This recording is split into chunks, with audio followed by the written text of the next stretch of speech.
দায়িত্বে এসেই রাজ্যের নতুন বিজেপি সরকার জানিয়ে দিয়েছে পশ্চিমবঙ্গে আর কোনো হুমকি বা তোলাবাজি বা বেআইনি কাজের সংস্কৃতি চলবে না।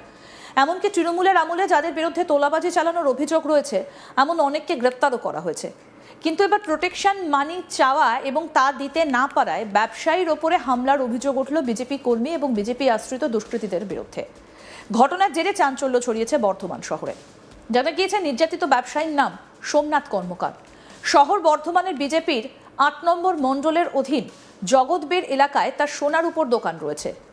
বাড়ি দোকানের কাছে ৩ নম্বর মণ্ডলের ছোট নীলপুর মিরছোবা এলাকায় জরুরি ভিত্তিতে গয়না কেনার নাম করে ফোন করে তাকে বাড়ি থেকে ডেকে আনা হয়। অভিযোগ তারপর তার উপর হামলা চালায় বিজেপি আশ্রিত গুন্ডাদের ১৫ থেকে ২০ জনের একটা দল। লোহার রড, ইট, পাথর, তারের চাবুক দিয়ে আক্রমণ করা হয় বলে অভিযোগ। তাকে বাঁচাতে এসে আক্রান্ত হন আরও ২ স্থানীয় ব্যক্তি। এরপর স্থানীয় লোকজন এবং সোমনাথ কর্মকারের পরিবারের লোকজন ঘটনাস্থলে পৌঁছলে হামলাকারীরা পালিয়ে যায়। গুরুতর আহত অবস্থায় সোমনাথ কর্মকারকে উদ্ধার করে বর্ধমান মেডিকেল কলেজ হাসপাতালে নিয়ে যাওয়া হয়। তার মুখ, নাক, চোখ, কান সহ শরীরের একাধিক জায়গা ব্যাপকভাবে আঘাতপ্রাপ্ত হয়েছে বলে খবর। তবে সোমনাথের নাক এবং নাকের পাশের হাড় ভেঙে যাওয়ায় চিকিৎসার জন্য তাকে কলকাতায় রেফার করা হয়েছে। সোমনাথ কর্মকারের অভিযোগ, ভোটের রেজাল্ট বেরোনোর পর থেকে বিজেপির স্থানীয় কয়েকজন তাকে নানাভাবে হুমকি দিচ্ছিল। তিনি তৃণমূল করতেন, তাই এলাকায় থাকতে গেলে তাকে প্রোটেকশন মানি দিতে হবে, এমনই নাকি বলা হয়েছিল। হোয়াটসঅ্যাপ কল করে তার কাছ থেকে ১.৫ লক্ষ টাকাও দাবি করা হয় বলে অভিযোগ, কিন্তু টাকা দিতে অস্বীকার করেন সোমনাথ। যার জেরে তার দোকানের সিসি ক্যামেরা, এসি এবং ইলেকট্রিক মিটার ভাঙচুর করা হয় বলে অভিযোগ। আর তারপর থেকেই তিনি দুষ্কৃতীদের টার্গেট ছিলেন বলে দাবি সোমনাথের।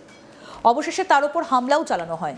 তার উপরে সন্তু নন্দী, রাজেশ নন্দী, পিকলু মণ্ডল সহ ১০-১৫ জন হামলা চালিয়েছে বলে পুলিশকে জানিয়েছেন সোমনাথ। জানা গিয়েছে এর মধ্যে সন্তু নন্দী ৩ নম্বর মণ্ডলের বিজেপির যুব মোর্চার সভাপতি, পাশাপাশি বর্ধমান জেলা আদালতের ল ক্লার্ক হিসেবে কাজ করেন। তিনি বিজেপির ৩ নম্বর মণ্ডলের সভাপতি অজয় দত্তের অনুগামী। কি বলছেন আক্রান্ত ব্যবসায়ী সোমনাথ কর্মকার, শুনব। আগামী ১৯শে মে আমার দোকানের ক্যামেরা ভাঙা হয়। তার আগে আমাকে ফোন করে হোয়াটসঅ্যাপে যে কিছু টাকা মানে দাবি করে। প্রোটেকশন মানি, প্রোটেকশন মানে আমাকে এলাকায় থাকতে গেলাম, যেহেতু তৃণমূল করেছি তার জন্য আমাকে এলাকায় থাকতে গেলে আমাকে টাকা দিতে হবে। এটা হিউজ পরিমাণের টাকা, এটা ১-১.৫ লাখ টাকার মতন বলা হয়েছে। তখন এটা আমাদের ১৩ নম্বর ওয়ার্ডের বিজেপির কিছু কর্মী চায়। তো তখন আমি বললাম, দেখ আমি তো পার্টি থেকে ৫ পয়সা ইনকামও করিনি বা পার্টিকে সামনে রেখে কোনো বিজনেসও করিনি বা কাউকে হুমকি চুমকি বা তোলাবাজি এসব আমাকে যুক্ত পাবি না, দেখি শুনি। আপনি কি পার্টির কোনো পদে ছিলেন? হ্যাঁ, যুব প্রেসিডেন্ট ছিলাম। ওটা যুব প্রেসিডেন্ট ছিলাম আমি। তো তার ২ দিন আগে আমাকে ফোন করে, রাত্রেবেলায় ১২টার সময় ফোন করে, হোয়াটসঅ্যাপ কলিং করে। তো আমি বলছি আমি টাকা ফাঁকা দিতে পারবো না, তোরা যেটা পারবি কর। তা একদিন বাদে ওরা পরের দিন আমার দোকানে ক্যামেরা সব ভেঙে দিয়ে চলে যায়। তারপর থেকে ওরা টার্গেট মানে করে নিয়ে মারবে আমার। কালকে ওরা একটা ছেলেকে দিয়ে ফোন করে দোকানে মানে মাল কেনার জন্য আমাকে ৮:৩০ ফার্স্ট কল করে। আমার সোনার দোকান, সোনার দোকান।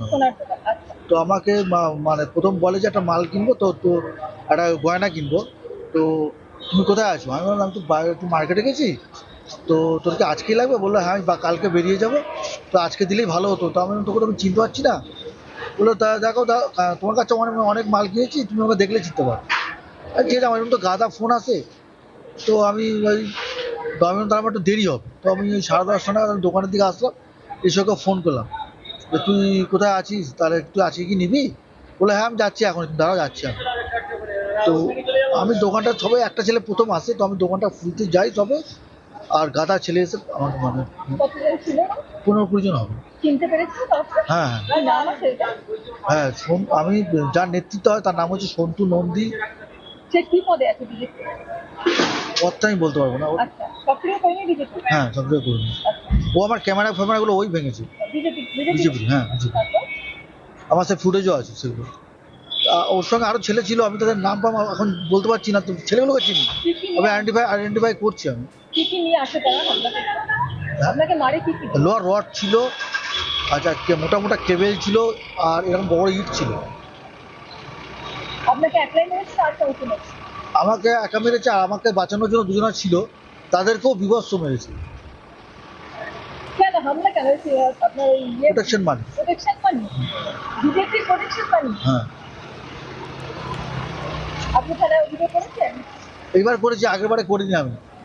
আপনার কোথায় কোথায় আঘাত লেগেছে? আমার বেসিক্যালি আমার নাকের এখানে ফ্র্যাকচার হয়েছে, নাকে এখানটা ফ্র্যাকচার হয়েছে ভেতরে ঘাড়ে, আর এগুলো সেলাই পড়েছে, এখানে সেলাই পড়েছে, পায়ে হাততে মেনলে। যদিও বিজেপি নেতা তথা মণ্ডল সভাপতি অজয় দত্তের দাবি, তিনি শুনেছেন একটা ঘটনা ঘটেছে, তবে এই ঘটনার সঙ্গে বিজেপির কেউ যুক্ত নয়। কি বলছেন তিনি, শুনবো। এই বিষয়ে কটা নাগাদ হয়েছে? রাত 11:30। অ্যাকুরেট টাইম তো নেই তো। আচ্ছা, যাই হোক, আমি- যখন যে খাবে সে কি টাইম দেখে মার খাবে? না, সেটা না, বিষয়টা হচ্ছে আমি জানি না বিষয়টা, 1 নম্বর। আর 2 নম্বর, আমি সকালে আমি শুনেছি একটা এরকম একটা ঘটনা ঘটেছে, কিন্তু এই ঘটনাটা আমার ব্যক্তিগত মত, আমাদের 3 নম্বর মণ্ডলের 10টার পরে কোনো কার্যকর্তা মণ্ডলের বাইরে কোথাও বেরোয় না, আর মণ্ডলে কোথাও ওরকমভাবে যায় না, যেরকম আপনি বললেন যে মারধর করেছে বা এরকম সঙ্গে যুক্ত। আমার তো মনে হয় না কোনো রকম হয়েছে এরকম, মানে আমাদের কার্যকর্তা হয়েছে। কিন্তু হ্যাঁ, আপনি যেটা বললেন যে সোমনাথ কর্মকার, হ্যাঁ, ও তৃণমূল করতো, তো তৃণমূলের নব্য তৃণমূল হয়েছে বা পুরনো তৃণমূল হয়েছে, তৃণমূল আপনিও শুনেছেন দুটো ভাগে ভাগ হয়ে গেছে। তো ওখানে কারা করেছে সে বিষয়ে আমি অবগত না এখনো পর্যন্ত। আমি শুনেছি একটা ঘটনা ঘটেছে নর্মালি একটা বেসিস। প্রোটেকশন মানি চাওয়া হয়েছিল 1.5 লক্ষ টাকা বিজেপির তরফ থেকে, না আমার, হ্যাঁ, এবং সেই টাকা না দিতে পারাতেই এই আক্রমণ। এটা আমার ব্যক্তিগত মত না, এটা আমার 3 নম্বর মণ্ডলে আমাদের গর্ব। আমাদের মণ্ডলের কোনো কার্যকর্তা টাকা চাওয়া থেকে সবসময় বিরত থাকে, এটা আমি তো বিশ্বাসই করলাম না বিষয়টা। সন্তু নন্দী আপনারই মন্ডলে, হ্যাঁ, আমাদের মণ্ডলে কার্যকর্তা। তার বিরুদ্ধে অভিযোগ। তো অভিযোগ দেখুন, তৃণমূলের একটা কোনো রকম, আপনি বলেন তৃণমূল করে, আমরাও কম বেশি জানতাম তৃণমূল করতো। তো সেই সময় ও অনেক সময় দেখেছি যে কারো কাছে টাকা পয়সা চেয়েছিল, কিন্তু বিষয়টা হচ্ছে সন্তু নন্দীর নামে অভিযোগ বা অন্য মণ্ডলের কোনো কার্যকর্তার নামে অভিযোগ, তৃণমূল যার নামে অভিযোগ দিতেই পারে, কিন্তু এটা ভিত্তিহীন। কালকে যখন তাকে উদ্ধার করে নিয়ে যাওয়া হয় হাসপাতালে, তখন বিজেপিরই তার যেখানে বাড়ি সেখানকার মণ্ডল সভাপতি সঙ্গে ছিল। যদি সে অন্য লোকের কাছে টাকাই চাইতো, তাহলে কি বিজেপি তার সঙ্গে থাকতো? না না, অ্যাকচুয়ালি অন্য মণ্ডল সভাপতি বলতে আপনার সোমনাথ কর্মকারের বাড়ি আমাদের 4 নম্বর মণ্ডলের যে সভাপতি আছে তার রাস্তার এপার আর ওপার।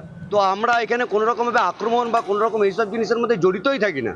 তো আমি শুনছি, আপনি বলছেন, এবার কতটা সত্যতা আছে কতটা মিথ্যা আছে সেটা আমি খোঁজ খবর নিয়ে দেখছি। আমি বিজেপি কার্যকর্তা দিক দিয়ে কোনো রকমভাবে কাউকে উস্কানিমূলক কথা, উত্তেজিত কথা, থ্রেডিং, এসব মণ্ডলের পদাধিকারী, মণ্ডলের সভাপতি হিসাবে বা মণ্ডলের যারা কার্যকর্তা হিসাবে কোনোদিনই এটা আমরা প্রশ্রয় দিই আর দেবও না। কারণ আমাদের রাজ্য নেতৃত্ব বা জেলা নেতৃত্ব এটাই নির্দেশ, সেটাই মেনেই আমরা চলছি।